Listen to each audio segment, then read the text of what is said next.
Good morning students. Now we will learn about the vectors. So this concept we have studied in class 9th about scalars or vectors in chapter motion. Scalars are those quantities which have only magnitude but no direction. Okay? And vectors are those quantities which have magnitude as well as it possesses magnitude as well as direction. So magnitude का मतलब क्या होता है? Magnitude का मतलब होता है length, positive length that is said to be the magnitude. ठीक है? अब क्या होते हैं स्केलर और वेक्टर्स? ये तो हमने डेफिनेशंस पढ़ा था. जैसे मान लो कि किसी ने मुझे इनवाइट किया कि भाई आज मेरा बर्थडे है, शाम को घर पे मेरे आ जाना.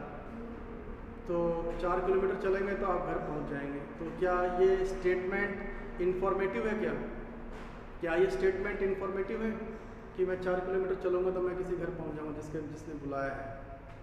तो इसमें 4 किलोमीटर मैग्नीट्यूड तो है, लेकिन 4 किलोमीटर किधर जाऊँ, किस डायरेक्शन में? So the statement is not specified. So for the statement to become meaningful we add the direction to that also. So that are called as vectors. ठीक है? Vectors are those quantities which have magnitude plus direction. जैसे for example we have studied about speed. अब for example a vehicle is moving with a speed of 45 या 60 kilometre per hour. So that is speed, but in which direction it is moving? So the statement becomes more clear that the vehicle is moving in this particular direction. So that is vector. If we associate a scalar with the direction, means that magnitude with the direction, so that becomes a vector. Okay. So now we will study what are the significance. इसके what is the importance of the vectors. कि importance क्या है vectors का? तो many laws of physics can be expressed in simplified form by using the vectors. बहुत सारे vectors physics के जो laws हैं वो हम लोग क्या होता है कि एक simplified form में लिख सकते हैं. ठीक है? और बहुत सारी चीज़ें जो derivations हैं जो बड़े बड़े फॉर्म में होते हैं, वेक्टर्स की हेल्प से वो छोटे से फॉर्म में लिखे जाते हैं. तो ये सब वेक्टर्स का इम्पोर्टेंस होता है. अब देखते हैं वेक्टर्स लिखा कैसे जाता है, ग्राफिकल रिप्रेजेंटेशन कैसे होता है. जैसे देखो जी, एक एरो ड्रॉ किया मैंने. अब इसमें जो एक एरो, सो इस तरीके से एक वेक्टर को रिप्रेजेंट किया जाता है. चाहे ऐसे ले लो, चाहे ऐसे ले लो, किसी सूटेबल स्केल पे, जहाँ पर length of the arrow represent the magnitude. Length of the arrow represent the magnitude and tip of the arrow represent the direction. ठीक है? ये रिप्रेजेंट क्या करेगा? डायरेक्शन रिप्रेजेंट करेगा. आगे बात समझ में? Length of the arrow represents the magnitude and tip of the arrow represents the direction. ठीक है? इस तरीके से वेक्टर्स को रिप्रेजेंट किया जाता है. अब देखो कि जैसे मान लो कि अब कोई क्वांटिटी लिखनी है कि ये क्वांटिटी है. अगर मैंने ऐसे लिख दिया तो ये मुझे समझ में आया कि ये स्केलर है. लेकिन अगर मैं इसके ऊपर एक एरो लगा दिया तो ये मुझे समझ में आ रहा है कि ये क्या है, ये वेक्टर क्वांटिटी है. जैसे आप वेलोसिटी लिख रहे हैं, अगर वेलोसिटी के ऊपर आप एरो लगाते हैं तो इसका मतलब ये रिप्रेजेंट हो रहा है कि this quantity is a vector. अगर आपने ऐसा ही लगा के छोड़ दिया तो यहाँ पर तो v मतलब आप वेलोसिटी रिप्रेजेंट कर रहे हैं और आप रिप्रेजेंट कर रहे हैं कि ये स्केलर है, तो ये गलत हो जाएगा. ठीक है? So whenever if you are representing a vector quantity, an arrow should be put on the top so that it represents that this quantity, it represents the nature of the quantity, that this quantity is a vector. Okay? In this way you have to represent. Now we will learn some definitions. For example, modulus of a vector. Modulus of vector. कि modulus of vector क्या होता है? Modulus of vector का मतलब होता है magnitude. क्या होता है? Magnitude of a vector. ठीक है? जैसे ए वेक्टर है. ठीक है? इसका अगर मैं मैग्नीट्यूड ऐसे लिख देता हूँ तो ये रिप्रेजेंट करेगा मॉड्यूलस को। समझ में आया? नहीं आया? जैसे एक ए वेक्टर लिखो, जैसे फॉर एग्जांपल एक वेक्टर की वैल्यू दी हुई है 3i cap plus 4j cap, तो इसका मैग्नीट्यूड कैसे लिखा जाएगा? तो इसका जो मैग्नीट्यूड लिखा जाएगा वो होगा अंडर रूट x कंपोनेंट का स्क्वायर प्लस y कंपोनेंट का स्क्वायर। समझ वाली बात? अगर यहाँ पर माइनस होता तो भी क्या लिखा जाता है? x कंपोनेंट का स्क्वायर प्लस y कंपोनेंट का स्क्वायर। तो 16 और 9 25, तो कितना आ जाएगा? मैग्नीट्यूड 5 यूनिट आ गया। समझ वाली बात ये। दूसरा, मॉड्यूलस ऑफ वेक्टर के बाद आता है यूनिट वेक्टर। यूनिट वेक्टर क्या होता है जी फिजिक्स में?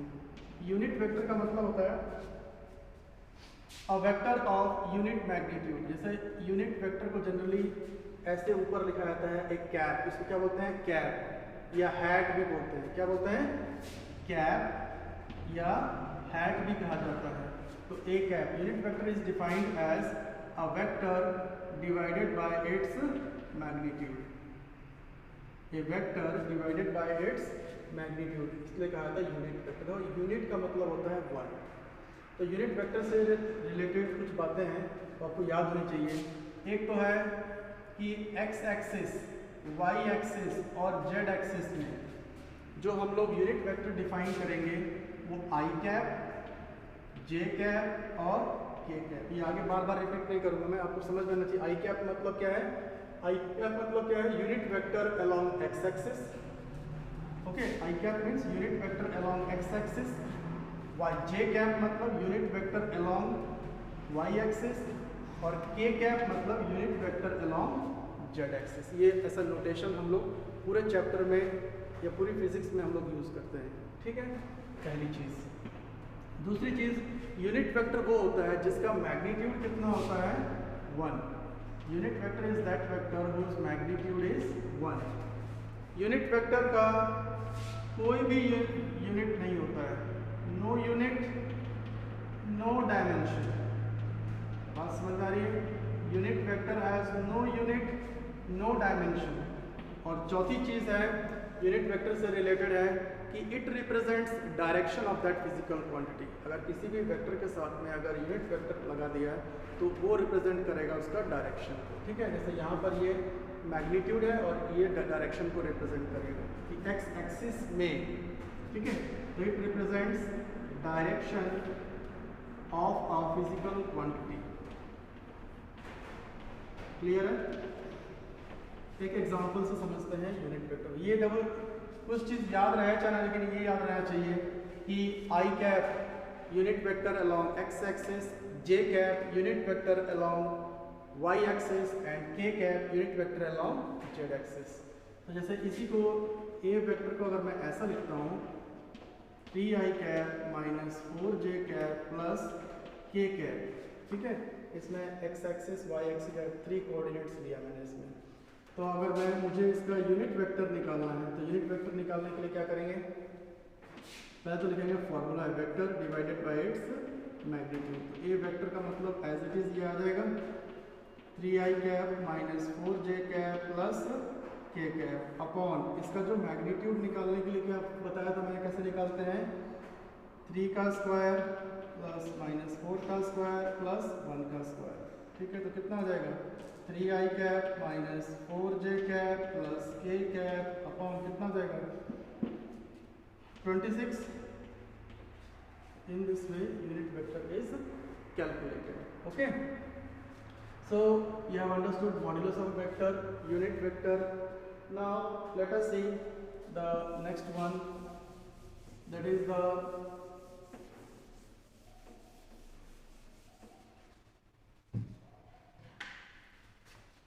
third one is the equal vectors.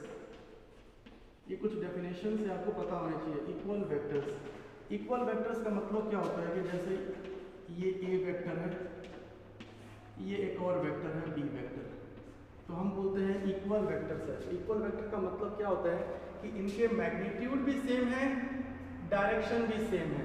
तो ऐसे को कहा जाता है equal vectors which have same magnitude and same direction.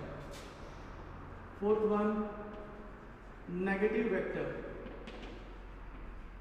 Negative vector क्या होते हैं? नेगेटिव वेक्टर का मतलब होता है जैसे एक वेक्टर ये है और इसी का जो नेगेटिव वेक्टर होगा वो ये होगा। अब समझ में आ रहा है नेगेटिव वेक्टर का मतलब क्या होता है? वही same vector, magnitude same but direction opposite में, तो आगे माइनस साइन लग जाता है।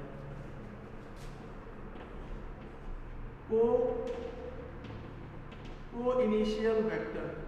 को इनिशियल वेक्टर का मतलब होता है जैसे दो वेक्टर है, ए वेक्टर और बी वेक्टर, अगर दोनों के इनिशियल पॉइंट कॉमन है तो इसको कहा जाता है को इनिशियल वेक्टर्स। फिर है को प्लेनर वेक्टर्स। को प्लेनर वेक्टर। को प्लेनर वेक्टर का मतलब क्या होता है कि अगर एक वेक्टर इधर है, ए वेक्टर, एक बी वेक्टर है, एक कोई सी वेक्टर है, तो ये सब एक ही प्लेन में है ना, 2 डायमेंशनल सरफेस पर है, तो को प्लेनर वेक्टर्स का मतलब vectors in the same plane. फिर उसके बाद आता है इसमें कोलिनियर वेक्टर्स। क्या कहता है? Collinear vectors. कोलिनियर वेक्टर का मतलब क्या होता है?